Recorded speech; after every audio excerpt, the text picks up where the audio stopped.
हाँ बच्चों, हम कक्षा 10 की विज्ञान का चैप्टर नंबर 4 कर रहे थे और हमने पिछली वीडियो के अंदर एक कार्बनिक यौगिक एथेनॉल के गुणधर्म भौतिक और रासायनिक देखे थे। आज हम दूसरे कार्बनिक यौगिक एथेनोइक एसिड के बारे में देखेंगे। एथेनोइक एसिड, ठीक है, इसके बारे में हम आज देखेंगे। करेक्ट। तो देखिए बच्चों, इसका सामान्य सूत्र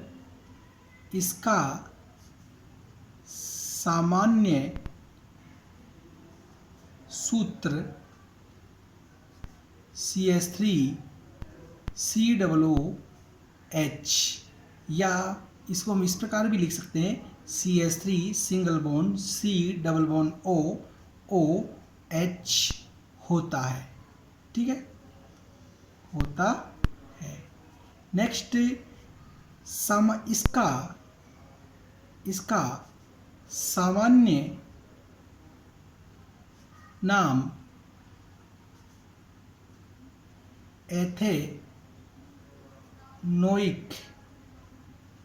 एथेनोइक अम्ल है। करेक्ट।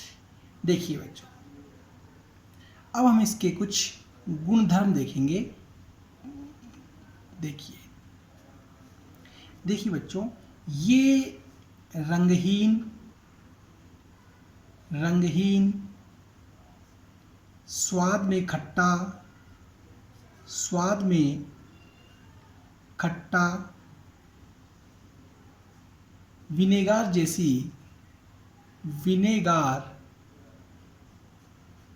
जैसी महक वाला होता है। करेक्ट। कैसा होता है? कलरलेस, स्वाद में कैसा होता है? खट्टा, और विनेगार जैसी महक वाला होता है, ठीक है। इसके 3 से 4%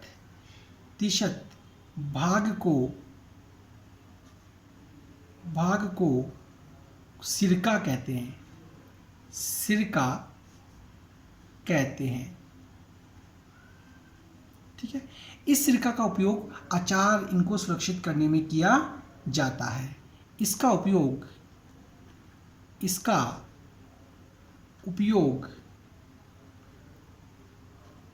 अचार को सुरक्षित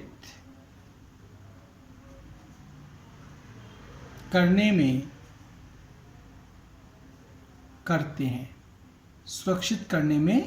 करते हैं।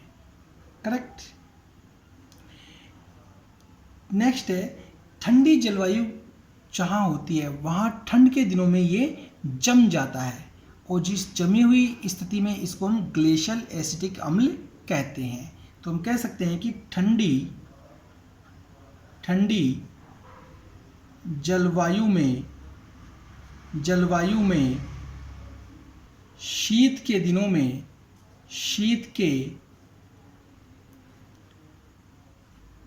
में यह जम जाता है।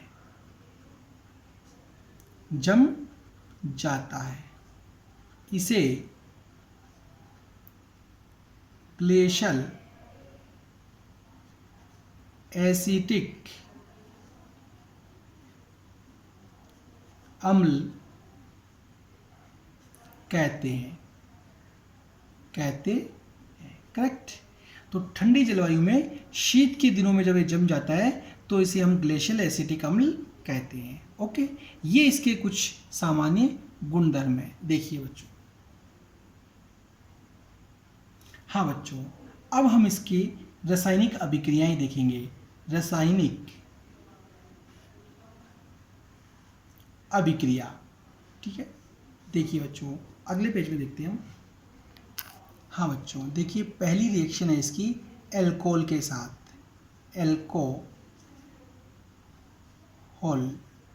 एल्कोहल के साथ अभिक्रिया। देखिए बच्चों, जब हम एसिटिक अम्ल की अभिक्रिया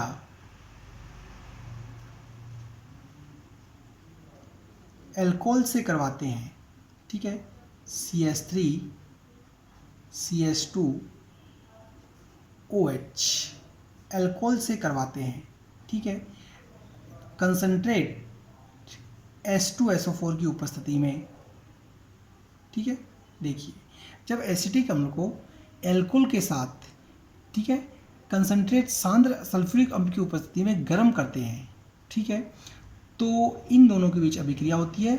उस वक्त इस ग्रुप में से, ठीक है, इस ग्रुप में से हाइड्रोजन आयन, ठीक है, और इस ग्रुप में से, इस समूह में से, इसमें से OH आयन रिमूव होते हैं और आपस में ये मिलकर के जल का अणु बनाते हैं, ठीक है, H2O जल का अणु बनाते हैं, करेक्ट। और बाकी के ये CH3 CH2 इस ऑक्सीजन से इस बॉन्ड के थ्रू ऐड होता है। किस प्रकार, देखिए यहाँ से हम देखते हैं CH3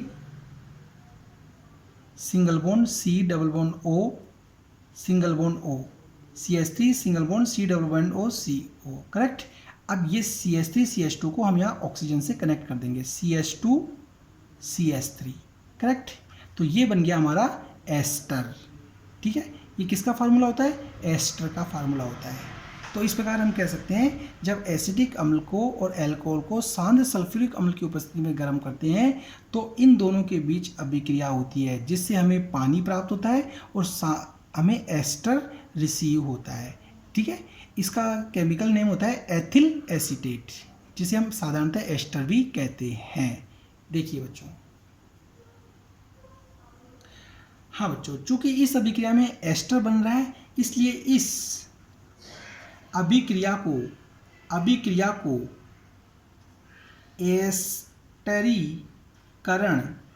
एस्टरीकरण अभिक्रिया कहते हैं। इसको हम क्या कहते हैं, एस्टरीकरण अभिक्रिया कहते हैं।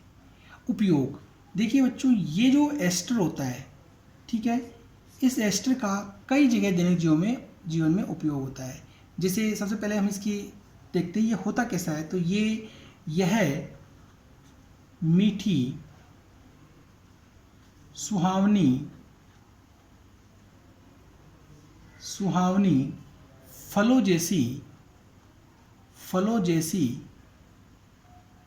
जैसी महक वाला होता है, ठीक है, फर्स्ट पॉइंट। नेक्स्ट, इसका उपयोग, इस एस्टर का उपयोग कई प्रकार के कृत्रिम परफ्यूम सेंट बनाने में, इसके अलावा कई प्रकार के फ्लेवर एसेंस बनाने में, जिनका उपयोग आइसक्रीम वगैरह इनमें करते हैं, में कच्ची सामग्री के रूप में किया जाता है, ठीक है। तो हम यहाँ कह सकते हैं इसका उपयोग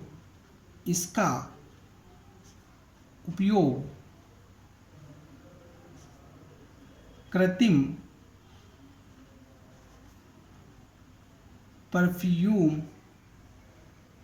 परफ्यूम बनाने में,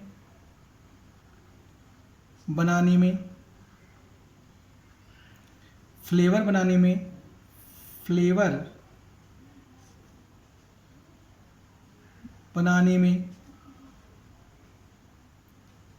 एसेंस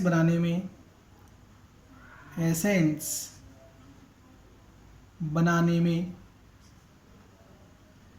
किया जाता है, करेक्ट। देखिए बच्चों, तो ये था आपका एस्टर के बारे में कि ये एस्टर के उपयोग, ये एस्टर को एथिल एसीटेट से किस प्रकार हम प्राप्त करते हैं, उसका समीकरण, करेक्ट। देखिए बच्चों, हाँ बच्चों, अब हम एक साबुनीकरण अभिक्रिया,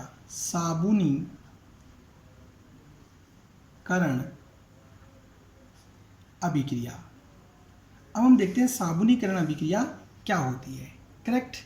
इसको अगले पेज पे देखते हैं। देखिए बच्चों, हाँ बच्चों, देखिए इस रिएक्शन को हम ये कह सकते हैं हाइड्रोलाइसिस ऑफ एस्टर। हाइड्रोलाइसिस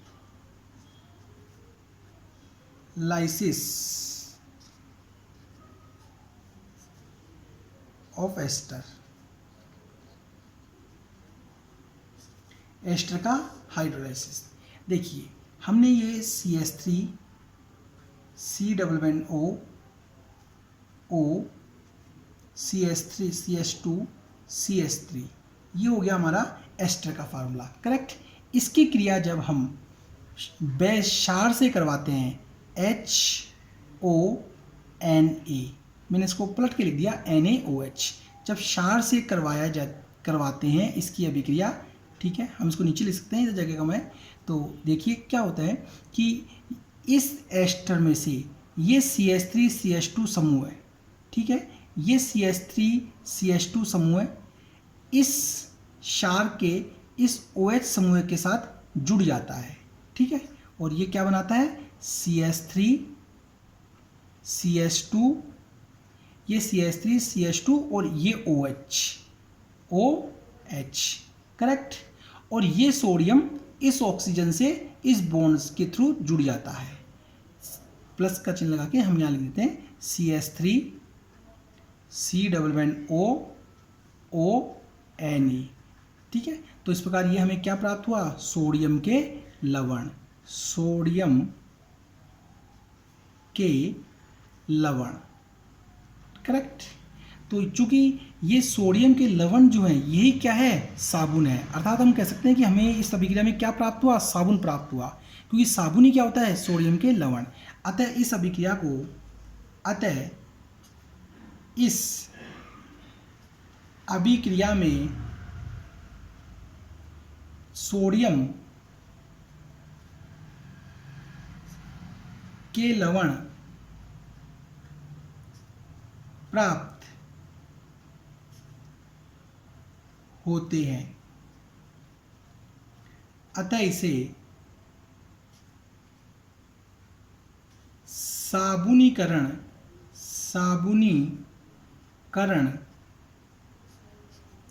अभिक्रिया कहते हैं, ठीक है। इसे कौन सी अभिक्रिया कहते हैं, साबुनीकरण अभिक्रिया कहते हैं। चूंकि हमें यहाँ पे सोडियम के लवण प्राप्त हो रहे हैं, तो सोडियम के लवण क्या होते हैं, साबुन होते हैं। देखिए बच्चों, हाँ बच्चों एक बार दोबारा रिपीट कर दें। देखिए जब एस्टर की हम NaOH बेस से क्रिया करवाते हैं तो एस्टर के अंदर से CH3 CH2 समूह, ठीक है, क्षार के OH को अपने साथ जोड़ के और CH3 CH2 OH एल्कोहल बनाता है, करेक्ट। और ये सोडियम इस ऑक्सीजन से इस बॉन्ड के थ्रू जुड़ करके सोडियम के लवण बनाता है। चूंकि सोडियम के लवण ही क्या होते हैं, साबुन, इसलिए इस अभिक्रिया को क्या नाम दिया गया है, साबुनीकरण अभिक्रिया नाम दिया गया है, ठीक है। देखिए बच्चों ये है हाइड्रोलाइसिस ऑफ एस्टर। हाँ बच्चों अब हम अगली रिएक्शन देखते हैं कि एसिटिक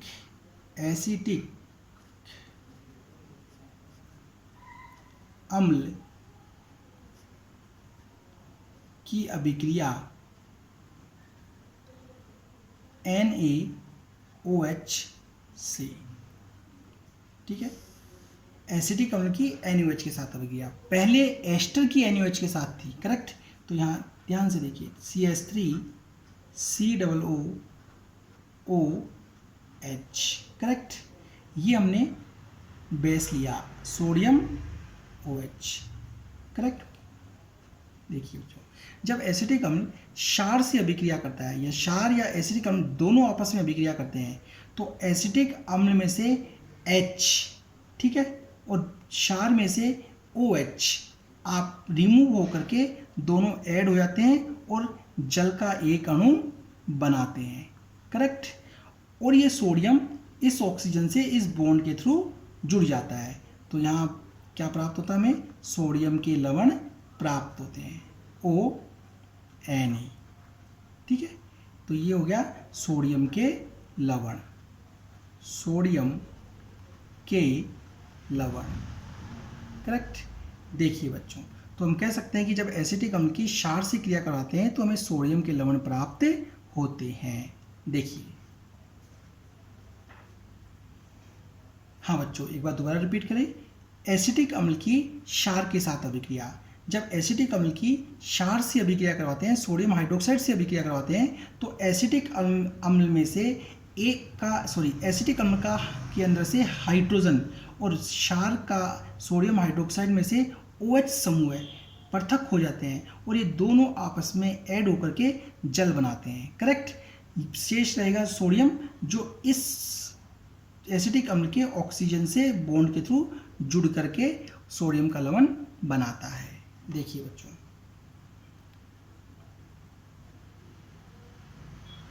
ठीक है। अब हम देखते हैं अगली रिएक्शन। देखिए,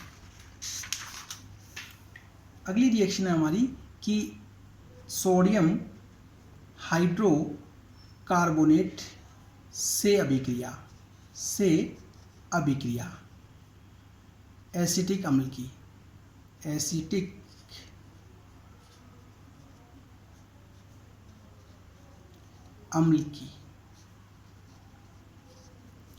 देखिए बच्चों, ये हमने CH3 COOH ये लिया हमने एसिटिक अम्ल, ठीक है। इसके साथ हमने क्रिया करवाई सोडियम हाइड्रोकार्बोनेट की। करेक्ट। तो देखिए बच्चों, जब इन दोनों की अभिक्रिया करवाते हैं तो ये सोडियम इस समूह में से हाइड्रोजन को रिमूव कर देता है और खुद इसके साथ जुड़ जाता है।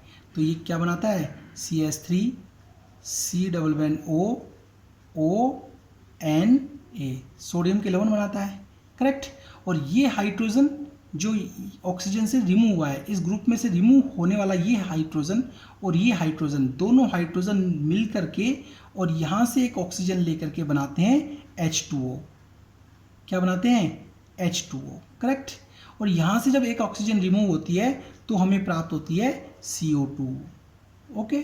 तो इस प्रकार हमें क्या प्राप्त होता है? सोडियम के लवण, जल और CO2 गैस प्राप्त होती है जब हम एसिटिक अम्ल की क्रिया सोडियम हाइड्रोकार्बोनेट से करवाते हैं। देखिए बच्चों, हाँ बच्चों, एक बार दोबारा रिपीट करें। देखिए, जब एसिटिक अम्ल की क्रिया सोडियम हाइड्रोकार्बोनेट से करवाते हैं तो सोडियम हाइड्रोजन को रिमूव करके और ऑक्सीजन से ऐड हो जाता है और बनाता है सोडियम के लवण। करेक्ट। ये हाइड्रोजन और एक ऑक्सीजन, तीनों आपस में मिलकर के बनाते हैं जल। अब चूंकि यहाँ से एक ऑक्सीजन रिमूव हो जाएगी तो CO3 किससे बदल जाएगा? CO2 के अंदर। तो इस प्रकार हमें सोडियम के लवण, जल और CO2 प्राप्त होती है। देखिए बच्चों, हाँ बच्चों, अब यदि हम CH3 COOH की क्रिया हम धातु कार्बोनेट से करवाएं, Na2CO3 से करवाएं, तो इसी प्रकार हमें यही तीन उत्पाद प्राप्त होते हैं। CH3 COONA। करेक्ट। इसी प्रकार और जल प्राप्त होता है, साथ में हमें CO2 गैस प्राप्त होती है। करेक्ट। देखिए बच्चों, हाँ बच्चों, आज की इस वीडियो में हमने एसिटिक अम्ल के भौतिक गुण और उसकी कुछ रासायनिक अभिक्रियाएं देखी। ठीक है, ये टॉपिक आपको समझ में आया होगा। प्लीज़ इस चैनल को सब्सक्राइब करिएगा जिससे कि हम अगली टॉपिक की वीडियो समय पर उपलब्ध करवा सकें। Thank you.